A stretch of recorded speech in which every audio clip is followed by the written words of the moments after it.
I thought the mice at home were the biggest trouble until I found my wife's underwear glowing under UV light, revealing a hidden betrayal. Thank you for your subscription and likes. I hope you will leave your comments in the comments section. Have you ever confronted the agony of deceit firsthand? I have. On what started as an ordinary day but ended with a heart-wrenching revelation. Our home, once a sanctuary of safety and affection, transformed into a battlefield of shattered revelations. Betrayal lurking behind loyalty became the sole constant, as I bore witness to an unbearable sight, my trusted friend embracing my beloved. That image seared into my memory, turning all past affection into distant memories, propelling me on this journey for truth. Walk with me as I reveal this tale. Sometimes, fate intervenes unexpectedly. I am Nixon, married to Isabel for 25 years, with a daughter, Emily, who recently celebrated her 23rd birthday. My mother, Margaret, aged 82, resides in a specialized care facility, unable to manage life's necessities alone. As her only child, I oversee her legal and financial affairs, with her health deteriorating over the past year. When Isabel and I wed, I was 30, she was 24. I held a senior position at a bank, while Isabel worked at a renowned charity. Emily, freshly graduated, resides near her old school with her boyfriend Lucas, from a wealthy family. Life has its inexplicable humor. One day, in the repair room sorting through tangled holiday lights, Isabel descended the stairs carrying frozen groceries, claiming to have encountered a giant rat. Her story, at least. Perhaps the rat didn't actually touch her, but her reaction sent her tumbling down the last few steps. She screamed as she tried to ninja roll to safety, only to severely sprain her leg and ankle. After surgeries, Isabel was left with a heavily bandaged foot, unable to drive for months. With Emily's wedding approaching, Isabel could only opt for a loose-fitting gown. There I was, crouched in the dim repair room, equipped with nothing more than a small UV light. Online advice suggested that if you spot one mouse, there are likely more, and UV can reveal their droppings. I hoped to track them, but found no evidence, just a dusty self. In the storage room, however, I noticed an unusually bright glow on Isabel's underwear in a basket.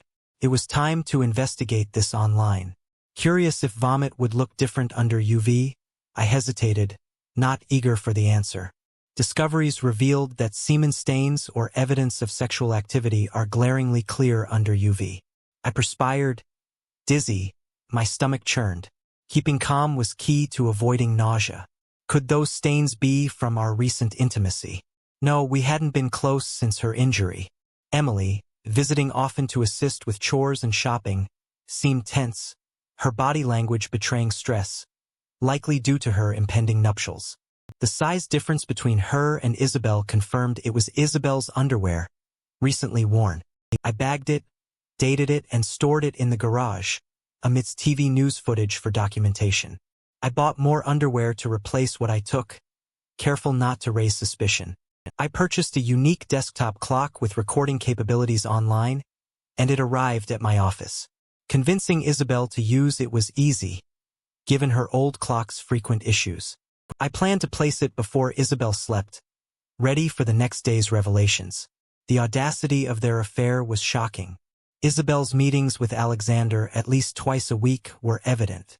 Love turned to intense disgust. Among the recordings, one conversation stood out. "Mom, you know you'll get caught eventually. Next time, go to Alexander's place. I think Nixon might be suspicious. Yes, we frequently drive to his apartment. Alexander is so strange. What do you even see in him? He gives me something Nixon can't. Someday you'll understand. Why does he always speak ill of Dad? Have they met? They've only crossed paths at social events.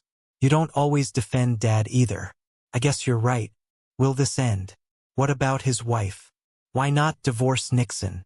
Alexander says his wife is busy with their children. There's no need to separate. I'm happy Nixon is, you are too. Do you want me to bear the cost of your wedding alone? You have a point. Then go see Alexander."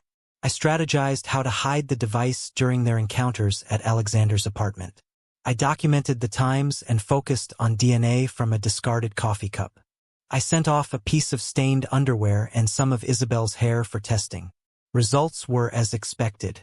Each incident resulted in bagging the evidence, dating it, and capturing the TV news backdrop for proof, stored safely in the garage. I bought more underwear to avoid suspicion and attempted deeper conversations with Emily, who kept responses brief, indicating her own stress. Legal counsel outlined the consequences of divorce, a split of assets, and substantial alimony payments to Isabel, given her limited income. Isabel assumed I'd stay for financial reasons, but I couldn't tolerate her deceit. I devised a plan to transfer funds, proposing a new car for Isabel, which she eagerly signed for. Collaborating with Margaret, we set up safety deposit boxes in several cities. I converted my assets to gold, stored with Margaret, and expedited my retirement, paying penalties. Closing investments and settling life insurance took time. Isabel showed no moral improvement despite her outward performance. I suspended mail services to prevent her from intercepting documents. Our shared college fund credit line had been active for 6 years clearly. I never invested in her moral education. I maxed out the limit.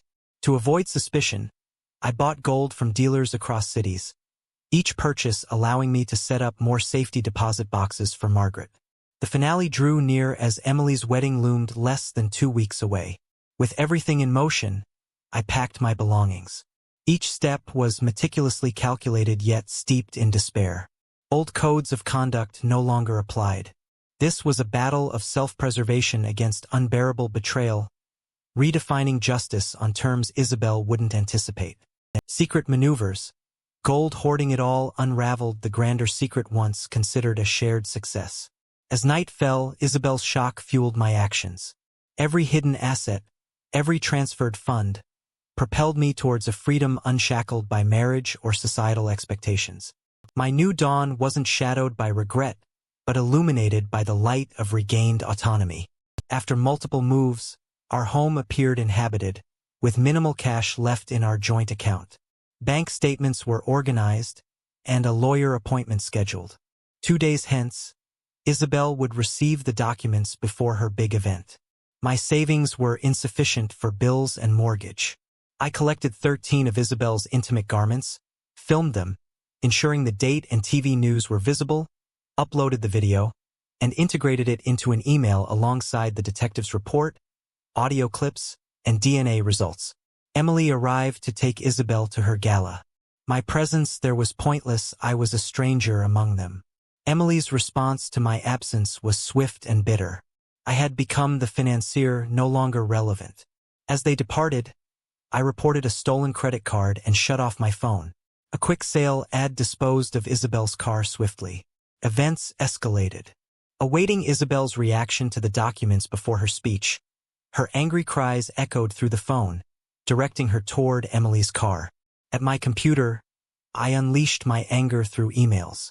I couldn't let Alexander deceive her any longer. If you're not willing to hear what I've learned, I'm sorry, but no one was kind enough to tell me. Your man Alexander and my wife Isabel have been meeting behind our backs. Alexander, it seems you have a crucial meeting with your superiors tomorrow. You're responsible for your team and, well, Alexander, my problem and finances. We need to discuss how to keep your team out of media scrutiny. Some sponsors may not understand why supporting a family wrecker is wrong. Anyone asking should know Alexander isn't fit to lead. Isabel, enjoy your new life as my ex-wife. I gave you all my love without reservation, but it was never enough for you. I've resigned and left our home, liquidating our assets and donating them. Whatever you take, financial ruin awaits us both. Perhaps you can make a life with your new partner, though I doubt his world will escape upheaval. What pains me most is how you hurt Emily. I hope you face a long and painful downfall, you heartless cheat. And Emily, Lucas, it grieves me to say I cannot walk Emily down the aisle. Her view on marital vows contradicts my beliefs. My withdrawal stems from my inability to stand at the wedding, looking at you, Lucas, and entrust a person who doesn't honor those vows. Silence would torment me, fearing Emily might follow her mother's path, regretting not revealing the truth sooner. If you still want me present, I'll attend as a spectator. My disappointment in Emily is profound, but my love remains. Perhaps, with children of her own, she'll comprehend my position. I wished her well before she left, her words trailing off, "I have to go." Tears on my shirt mirrored my own as I embarked on healing. Now, I follow business news, particularly gold prices, with Margaret occasionally sending me a gold coin.